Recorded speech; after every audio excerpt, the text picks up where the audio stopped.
నమస్తే అండి. నా పేరు డాక్టర్ రజా, ఎండి హోమియోపతి.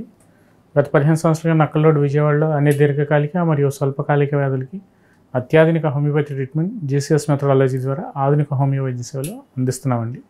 సో ఇప్పుడు ఈరోజు మనం డిస్కస్ చేసుకోబోయే టాపిక్ ఏంటంటే ట్రెమర్స్ అంటే వణుకుడు వ్యాధి. సో ఈ ట్రెమర్స్ ఏ ఏజ్ గ్రూప్లో వాళ్ళకి ఎక్కువ ఉంటుంది అంటే irrespective of the age group, whether it is male or female, above the age group of 55-60 years above age గ్రూప్లో ఈ నరాల బలహీనత, సో నరాల వీక్నెస్ వల్ల ఈ ట్రెమర్స్ రావడం అనేది జనరల్గా జరుగుతుంటుంది. సో మెదడులో బేసల్ గ్యాంగ్లియా అనే భాగం ఏదైతే ఉంటుందో మనకి, ఆ బేసల్ గ్యాంగ్లియాలో మనకి డోపమైన్ రిలీజ్ అవ్వకపోవడం వల్ల ఈ ట్రెమర్స్ అనేవి వస్తూ ఉంటాయండి. సో ఆ బేసల్ గ్యాంగ్లియాలో ఉండే మనకి కోఆర్డినేషన్ మూమెంట్స్ ఏవైతే ఉంటాయో జనరల్గా దీంట్లో మనం కోరియా అని, డిస్టోనియా అని, సో ఇలా రకరకాల ట్రెమర్స్, మనకి ఇంటెన్షనల్ ట్రెమర్స్ అని, అన్ఇంటెన్షనల్ ట్రెమర్స్ అని, ఇలా ట్రెమర్స్కి వస్తే మనకి 2 భాగాలను మనకి క్లాసిఫై అవుతూ ఉంటాయండి. సో ఈ బేసల్ గ్యాంగ్లియా కంట్రోల్ ఏదైతే ఉంటుందో ఆ కంట్రోల్ అనేది వీక్ అవటం వల్ల జనరల్గా మనకి ఈ చెయ్యి వణుకుడు కానీ, తూలుడు వ్యాధి కానీ మనకి పెద్ద వయసులో ఉన్నవారికి మనకి ట్రెమర్స్ అనేవి మనకి కనిపిస్తూ ఉంటాయండి. సో దీంట్లో మనకి కొంతమందికి ఏంటంటే ఇంటెన్షనల్ ట్రెమర్స్, ఏదైనా ఒక పని చేయాలనుకున్నప్పుడు కానీ, ఏదైనా ఒక టీ గ్లాస్ కానీ, లేదంటే ఒక కాఫీ కప్పు పట్టుకోవాలన్నప్పుడు కానీ, లేదంటే ఒక స్పూన్లో అన్నం తీసుకుని తినాలన్నప్పుడు కానీ, సో ఈ చెయ్యి అనేది వణికిపోతూ ఉంటుంది. సో ఆ షేకింగ్ వచ్చినప్పుడు జనరల్గా ఏమవుతూ ఉంటుందంటే ఈ ట్రెమర్స్ అనేవి జనరల్గా అవుట్ ఆఫ్ ద కంట్రోల్ అయిపోయి జనరల్గా ఫైన్ మూమెంట్స్ ఏవైతే ఉంటాయో వాళ్ళు చేయలేరు. సో సపోజ్ ఫర్ ఎగ్జాంపుల్ స్పూన్లో అన్నం పెట్టుకుని తినాలనుకుంటే నోటి వరకు వెళ్ళే వరకు ఆ స్పూన్లో ఉన్న అన్నం అంతా కింద పడిపోతూ ఉంటుంది. సో అంత సివియర్గా ఈ ట్రెమర్స్ అనేవి జనరల్గా కొంతమందిలో మనకి కనిపిస్తూ ఉంటాయి. కొంతమంది నడిచేటప్పుడు స్పీడ్గా అంటే ఒక స్ట్రైట్ లైన్లో నడవలేరు. సో నడిచేటప్పుడు కూడా బ్యాలెన్స్ అనేది వీక్ అయిపోతూ ఉంటుంది, అంటే గైట్ కూడా మారిపోతూ ఉంటుంది. సో స్ట్రైట్ లైన్లో నడవలేరు, జనరల్గా గైట్ మారిపోతూ ఉంటుంది. సో దీంట్లో మనకి వినికిడి ప్రాబ్లం కూడా ఉంటుంది. సో ఇలా ఈ రకరకాల ఇంటెన్షనల్ ట్రెమర్స్, దీన్ని మనం కొంతమందికి బాగా చేతులు ఇలా డ్రమ్స్ ఎలా అయితే ఉంటాయో, అంటే డ్రమ్స్ వాయించినట్టు జనరల్గా చేతులు బాగా షేకింగ్ వచ్చేస్తూ ఉంటాయి. సో దీంట్లో ఇట్లాంటి ట్రెమర్స్ ఏదైతే వాళ్ళు చేయాలనుకున్నప్పుడు, ఏదైనా ఒక పని చేయాలనుకున్నప్పుడు ఇంటెన్షనల్గా వచ్చే ట్రెమర్స్ ఏంటంటే మనం ఇంటెన్షనల్ ట్రెమర్స్ అంటూ ఉంటాం. ఇంకోటి అన్ఇంటెన్షనల్ ట్రెమర్స్, అంటే వాళ్ళకి తెలియకుండానే వాళ్ళ బ్రెయిన్లో కోఆర్డినేషన్ వీక్ అయిపోవటం వల్ల వాళ్ళకి తెలియకుండానే ఆటోమేటిక్గా చెయ్యి అనేది వాళ్ళు చేయాలనుకున్న పని, అంటే ఆ పని ఆస్పెక్ట్లో కాకుండా జనరల్గా చెయ్యి తోలటం అనేది జనరల్గా అన్ఇంటెన్షనల్గా జరిగిపోతూ ఉంటుంది. సో దాన్ని మనం కొంతమందిలో డ్రమ్ బీటింగ్ ట్రెమర్స్ అని అంటూ ఉంటాం. కొన్ని రకాల మందులు, అంటే irrespective of the system of the medicine, కొన్ని రకాల మందులు వాడటం వల్ల దీర్ఘకాలిక జబ్బులతో ఏదైతే కోమార్బిడిటీస్కి వాళ్ళు వాడుతున్న మందులకి ఈ ట్రెమర్స్ అండ్ బ్రెయిన్లో ఉన్న బేసల్ గ్యాంగ్లియా వీక్ అయిపోవటం వల్ల దాన్ని మనం పార్కిన్సన్స్ అంటూ ఉంటాం. కాబట్టి ఈ ట్రెమర్స్ అనేది ఇర్రెస్పెక్టివ్, అంటే ఏజ్ గ్రూప్లో, అంటే అబోవ్ 60 ఏళ్ల వయసులో ఉన్న వాళ్ళకి ఈ ట్రెమర్స్ అనేవి మనకి ఎక్కువగా కనిపిస్తూ ఉంటాయి. సో ఇది ఏజ్ ఓల్డ్ ప్రాబ్లం, అంటే పెద్ద వయసులో ఉన్నవారికి ఇది చాలా ఎక్కువగా రేషియో వయసు చూసుకుంటే అబోవ్ ద 60 years ఏజ్ గ్రూప్లో ఉన్న వాళ్ళకి ఈ ట్రెమర్స్ అనేవి జనరల్గా ఎక్కువగా కనిపిస్తూ ఉంటాయి.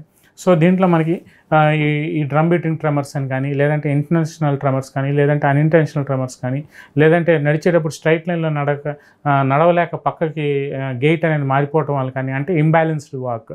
సో ఇట్లా వాళ్ళకి తెలియకుండానే అన్ఇంటెన్షనల్గా ట్రెమర్స్ వచ్చేయటం, వాళ్ళు చేయాలనుకున్న పని చేయలేకపోవటం, ఒక రకమైన మానసిక ఆత్మన్యూన్యత భావానికి, ఒక రకమైన ఇన్సెక్యూరిటీకి గురవటం, వాళ్ళు ఇంటెన్షనల్గా వాళ్ళు ఏమీ చేయలేక దీంట్లో డిప్రెషన్కి వెళ్ళిపోవటం కూడా ఈ ఏజ్ ఓల్డ్ పీపుల్లో, అంటే పెద్ద వయసులో వాళ్ళకి మనం ఫ్రీక్వెంట్గా చూస్తూ ఉంటామండి. సో దీన్ని ఏంటంటే మనం ఇలా రకరకాల కారణాల వల్ల జనరల్గా మనకి ఈ ట్రెమర్స్ అనేవి కనిపిస్తూ ఉంటాయి.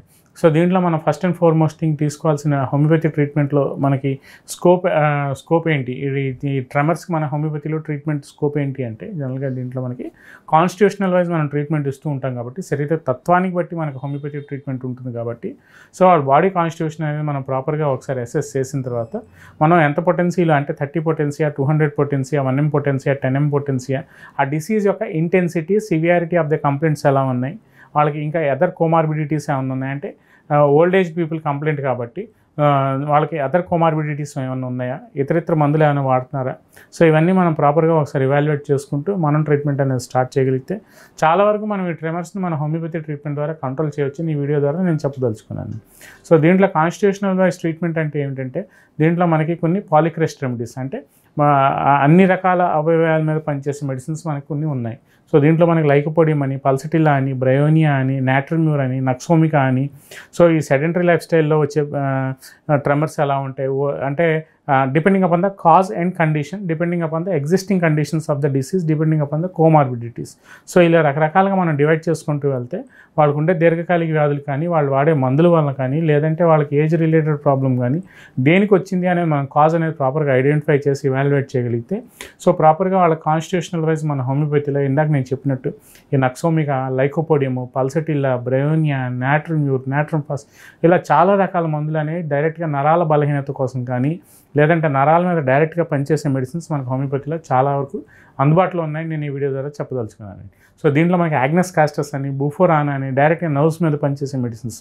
So other systems of the మెడిసిన్స్లో ఎలాగైతే సిమ్టమాటిక్ ట్రీట్మెంట్ ఉంటుందో అలాగే మన హోమియోపతిలో కూడా సిమ్టమాటిక్ ట్రీట్మెంట్ అనేది ఉందండి. సో దీంట్లో మనకి పేషెంట్ చెప్పే వ్యాధి లక్షణాలు బట్టి కాన్స్టిట్యూషనల్ వైజ్ మన ఆ మెడిసిన్ అనేది ఆ సిమ్టమాటిక్ కంప్లైంట్కి కాన్స్టిట్యూషనల్ రెమెడీ అనేది మ్యాచ్ అవుతుందా లేదా అనేది చూసుకుని తద్వారా మన హోమియోపతి ట్రీట్మెంట్ అనేది స్టార్ట్ చేస్తే with in a period of time మనం ఈ అద్భుతమైన రిజల్ట్స్ ఈ నరాల వీక్నెస్కి కానీ లేదంటే నరాల తూలుడికి కానీ లేదంటే ట్రెమర్స్కి కానీ తీసుకురాగలం అని నేను ఈ వీడియో ద్వారా నేను చెప్పదలుచుకున్నాను. సో దీంట్లో మనకి ట్రెమర్స్ రాగానే వాళ్ళు ఒక రకమైన డిప్రెషన్ గురవటం, ఎవరితో మాట్లాడకపోవటం, ఇన్సెక్యూరిటీగా ఫీల్ అవ్వటం, 4 సెకండ్ ఫీలింగ్ అంటే నెగ్లెక్టెడ్ ఫీలింగ్ లాగా రావడం అనేది జనరల్గా మేజర్ కంప్లైంట్గా మనకి ఓల్డ్ ఏజ్ పీపుల్లో ఎక్కువగా కనిపిస్తూ ఉంటుంది. సో ఓన్లీ ట్రీట్మెంట్ పార్ట్ అనేది కాకుండా మనం కౌన్సిలింగ్ ఇచ్చుకుంటూ ప్రాపర్ పొటెన్సీ అనేది మనం సెలెక్ట్ చేసుకుని వాళ్ళకి కావాల్సిన లైఫ్ స్టైల్ మోడిఫికేషన్స్ అన్నీ మనం చెప్పి తద్వారా మనం ట్రీట్మెంట్ అనేది స్టార్ట్ చేయగలిగితే with in 5 to 6 months period of టైంలో మనం 50 to 60% వరకైనా మనం వాళ్ళలో రిజల్ట్ తీసుకురాగలిగితే దే ఫీల్ హ్యాపీ అండి. నియోజెనెటిక్ హోమియోపతి క్లినిక్ యూట్యూబ్ ఛానల్లో అప్లోడ్ చేస్తున్న వీడియోలన్నీ సమాచార నిమిత్తం మరియు దీర్ఘకాలిక స్వల్పకాలిక సమస్యలు అన్ని వయస్సుల వారు తెలుసుకొనుటకు మరియు వాటి నివారణకు చర్యలు జాగ్రత్తల నిమిత్తం ఉపయోగపడును. మా వీడియోలు నచ్చినట్లయితే లైక్ చేయండి, మా ఛానల్ను సబ్స్క్రైబ్ చేయండి.